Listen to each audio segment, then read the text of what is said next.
Hello, everyone. Welcome back to My Money, Your Investment channel, and thank you for joining me for another valuable episode. In today's program, we have something very interesting and important to discuss, so make sure you watch till the end. In the latest episode of our financial series, today we're breaking down the Q3 interim financial review for Primeland's residencies, PLC, PLR.N, for the period ending December 31st, 2025. It has been a standout quarter for the company, marked by significant project milestones and a sharp rise in investor sentiment. Let's get in deep dive.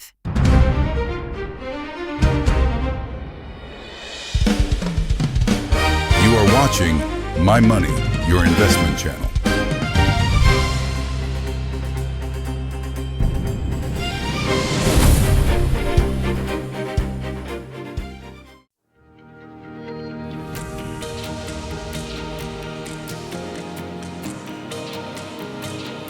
You know, there is a very specific feeling you get as an investor or even just a curious observer when you pick up a financial report, scan the first page, and see a profit jump of nearly 70%. Yeah, it's an instant dopamine hit. Right, you think, okay, this is it. This is the winner. Case closed. It's the halo effect. You see a massive bottom line number, in this case a 68% increase in profit, and your brain immediately wants to assume that every other part of the machine is glittering just as brightly. Yeah. It confirms your bias that the company is untouchable. Exactly. And that is exactly the trap we are going to walk into and then hopefully walk back out of today. We are looking at Primeland's Residencies PLC. We have their interim financial statements for the 9 months ended December 31st, 2025, right here on the desk. And if you are an investor or just someone interested in the mechanics of the real estate market, this is a really fascinating document because on page 1, it looks like a money printing machine. But by the time you get to page 4 of the cash flow statement, it looks like a company that is spending money significantly faster than it can print it. So that is our mission for this deep dive. We need to reconcile two completely different stories. Story A is the headline. Profit is up 68%, revenue is up 24%. Story B is the fine print. Cash reserves have crashed by billions. We need to figure out if this is a sign of incredible ambition or a red flag for liquidity risk. It's the classic profit versus cash showdown. And for a sector like real estate, understanding that difference is basically the difference between making money and losing your shirt. So let's start with the good news. Act 1, the profit engine. I want to start right at the top line, revenue. Let's do it. For the 9 months ending December 2025, Primeland's Residencies brought in 7.95 billion rupees. That is up from 6.41 billion the previous year. Right, so that's a 24% jump. Yeah, context is key here. In real estate, revenue recognition is tricky. You don't get to count the money just because you signed a contract or shook hands. Yeah, that would make things too easy. Exactly. Usually you recognize revenue as you complete the project or hand over the keys. So a 24% jump tells us something very specific, Giv. Their execution is working. They are actually finishing buildings. So this isn't just marketing fluff or pre-sales hype. This is concrete being poured, tiles being laid, and keys being handed over to buyers. It validates the operational side of the business.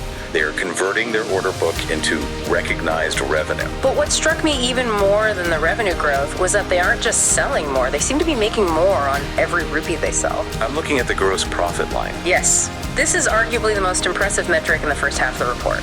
Gross profit hit 2.66 billion rupees. That's up 63% compared to the same period last year. Hold on, let's pause there for a second. Revenue is up 24%, but gross profit is up 63%.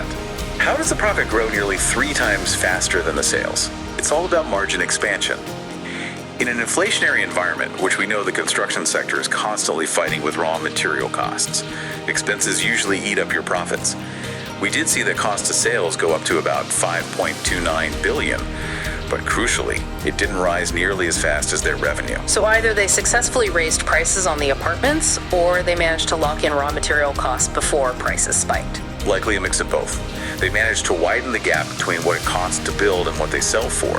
That is incredibly hard to do in construction, where margins are usually under heavy pressure from cement and steel prices. Right, and that efficiency flows all the way down the income statement. Operating profit is up 72% to 1.83 billion. Now, I did notice administrative expenses crept up almost 600 million rupees. Is that a worry? Not really, no. Think about it as operating leverage. As a company gets bigger, your fixed costs, like the headquarters, the accounting team, the marketing staff, they don't need to double just because your sales double. You don't need 2 CFOs just because you sold twice as many apartments. Exactly. So, while expenses went up a bit in absolute terms, they became a smaller percentage of the total pie. That's why the profit margins are expanding so aggressively. Which lands us on the number that made the headlines. Profit for the period? 1.50 billion rupees, up from 893 million last year. A massive increase. And for you, the shareholder listening, let's translate that. The earnings per share, or EPS, is now 1 rupee and 60 cents. It was only 95 cents a year ago. If I'm holding the stock, I'm popping champagne, right? The company is fundamentally more profitable than it was a year ago. You're certainly happy. On paper, this is a home run. And here's the pivot. You can't pay your suppliers with earnings per share. Right. You can't pay the electric bill with profit for the period. You can only pay them with cash. And profit, as we always say, is an accounting opinion. It's based on rules. Cash is a fact. And that leads us to Act 2, the cash flow mystery, because this is where the report gets confusing. They made 1.5 billion in profit. Logic suggests their bank account should be fatter. Logic would be wrong in this case. Drastically wrong. They started this period with 4.2 billion rupees in cash and cash equivalents. By December 31st, they were down to 1.66 billion. Yeah. They burned through roughly 2.5 billion rupees of their cash pile while making record profits. Walk me through how that is physically possible. It sounds like a riddle, doesn't it? I made $1 billion, but I lost $2 billion. The answer is hiding in the cash flow from operating activities section. If you scan down that list, you'll see a lot of normal, boring numbers, and then you hit one monster figure in brackets.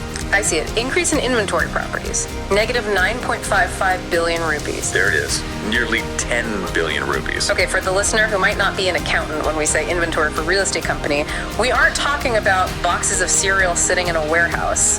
What is this money actually doing? Great distinction. In this context, inventory means land they've just bought or towers that are currently under construction. That 9.55 billion outflow means they took almost every rupee they made, plus billions more from their savings, and they went on a shopping spree for land and construction materials. So they're aggressively restocking the shelves. Aggressively is an understatement. They are betting the house, literally. They are converting liquid cash, which is safe but earns very little, into illiquid land, which is risky but potentially very profitable. It's a sign of massive expansion. You don't spend 10 billion on inventory if you think the market is about to crash. But that creates a huge liquidity hole. I mean, 9.5 billion out the door is huge. How did they not run out of money entirely? They must have had some cash coming in from somewhere else. They did. And this is the counterbalance to the inventory spending. Look at the line item for customer advance collection. Ah, yes. Positive 4.47 billion rupees. That's the lifeline. This represents people walking into the sales office and putting down deposits for apartments that aren't finished yet. That's a very good sign for demand, though. People are willing to pay up front. It validates that the inventory they're building actually have buyers waiting for it. It is excellent for demand validation. It tells us they aren't building ghost towers. But do the math. They collected 4.5 billion from customers, but they spent 9.5 billion on inventory. There is still a 5 billion rupee gap. Right, and when you add in tax payments and interest, the operation's cash flow ends up negative. Negative 3.84 billion rupees, to be exact. So, strictly speaking, their day-to-day operations burn cash because of this reinvestment. How are they plugging that remaining hole? Are they swiping the corporate credit card? In a way, yes. Look at the financing section, specifically bank overdrafts. I'm looking, wow. It jumped from 1.15 billion to 3.37 billion. They more than doubled their overdraft exposure. Is that safe? Overdrafts are usually short-term, high-interest debt, right? It feels a bit like living on your credit card while you wait for your paycheck. It's definitely a higher risk strategy than using long-term fixed-rate loans. Right. Overdrafts are on-demand facilities. If the bank gets nervous or interest rates spike, that 3.3 billion becomes a very expensive problem very quickly.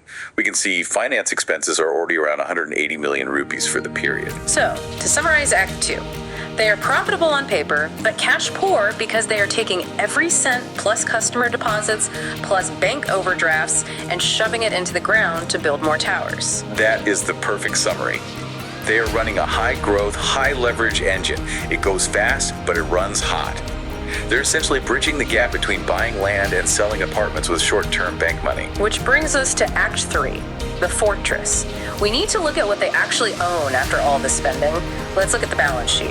The statement of financial position. This gives us the snapshot of their health at a specific moment in time. Total assets are 32.6 billion rupees. That sounds impressive. It is a big number, but look at the composition. We just talked about inventory. Right, inventory properties are listed at 24.15 billion. Think about that. 74% of this entire company's asset base is just inventory. Primeland's residencies is its land bank. The value of the company is entirely dependent on real estate prices holding up and their ability to convert that dirt and concrete into cash. It really emphasizes the risk profile. If property prices drop 10% or if sales stall, that is a massive weight on their shoulders. But let's look at the other side, equity. Total equity is 10.88 billion. That seems pretty healthy compared to the liabilities. It is a strong equity base. And look at retained earnings, it's up to 7.43 billion. That is the accumulation of all those profits we talked about. The company is retaining value. So the book value of the company is rising. But here is something that confused me. We just spent 10 minutes talking about how cash strapped they are, how they're using overdrafts, and yet they paid a dividend. I saw that too. 562.5 million rupees paid out to shareholders during the period. Why? Why give cash away when you are borrowing at high rates to fund construction? Isn't that robbing Peter to pay Paul?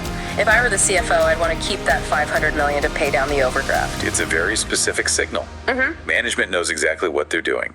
If a company stops paying dividends, the stock price usually tanks because investors panic. By paying the dividend despite the heavy cash reinvestment, management is flexing. Absolutely.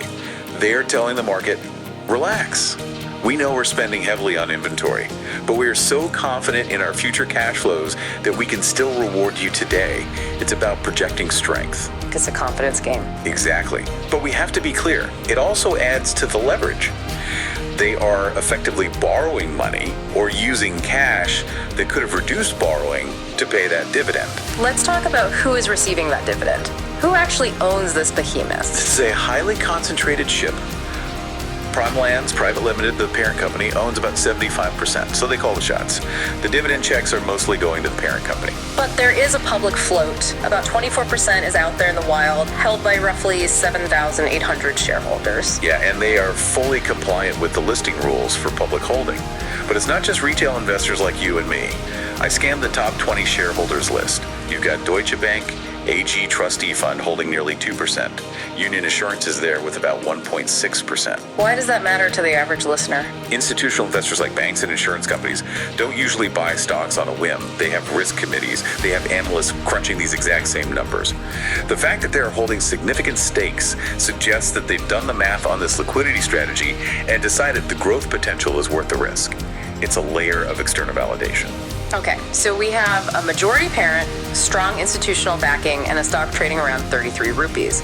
It even hit a high of 34.80. Which, given the EPS of 1.6 year, puts them at a reasonable valuation. The stated capital is stable at 3.45 billion, so they aren't diluting shareholders by issuing new shares to raise funds. They are funding this growth entirely through debt and internal cash flow. So let's pull this all together. If you are listening to this and trying to wrap your head around Primeland's residencies right now, what is the story? The story is aggressive reinvestment. This is not a company that is sitting back and enjoying its profits or playing it safe. They are in a phase of massive accumulation. They're acting like a startup almost, all gas, no brakes. In a sense, yes. They delivered a 68% profit jump, fantastic. But instead of banking it, they took that profit, took customer deposits, and took bank loans, and bought 9.5 billion rupees worth of new projects. They are betting that the property market will be hot enough to absorb all this new inventory. Precisely. If sales velocity stays high, this strategy is genius. They will dominate the market because they have the most stock to sell. That inventory turns back into cash, the overdrafts get paid off, and the equity value explodes. But here's what for you, the listener. What is the danger? Why should you be cautious? The danger is the inventory trap. Real estate is highly cyclical. If interest rates rise further, or if the economy slows down and people stop buying apartments, Primeland is left holding 24 billion rupees of assets that they can't sell quickly. Meanwhile, the bank still wants its interest payments on that 3.3 billion overdraft. Because liquidity can dry up a lot faster than you can sell a building. Exactly. That is the tension. They are asset rich, but currently cash tight. It's It's a race against time to convert that land back into cash. It's fascinating because it forces you to look at profit differently. The profit is real, but it's trapped inside the inventory. Correct. It hasn't been realized in free cash flow yet. It's sitting in the ground, waiting to be unlocked. So the final thought for you to mull over today, we are looking at a company that is clearly building a war chest. They want to be the biggest player on the block. But with $24 billion tied up in half-finished buildings and land, are they positioning themselves for a decade of dominance, or are they digging a liquidity hole that could be very hard to climb out of if the market cools down? That is the multi-billion rupee question. Are they visionary or just overextended? The income statement says visionary. The cash flow statement says tread carefully. And that is exactly why we read the full report. We will be watching that cash from operations line very closely next quarter to see if that massive inventory starts turning back into liquid gold. Yeah, I'll be watching the overdraft line. That's the canary in the coal mine. If that number keeps going up, the risk profile definitely increases. Thanks for joining us on this deep dive. As always, the headline numbers tell a story, but you have to read all the chapters to get the truth. Check out the full interim statements if you want to dig into the details yourself. We'll catch you on the next one. See you next time.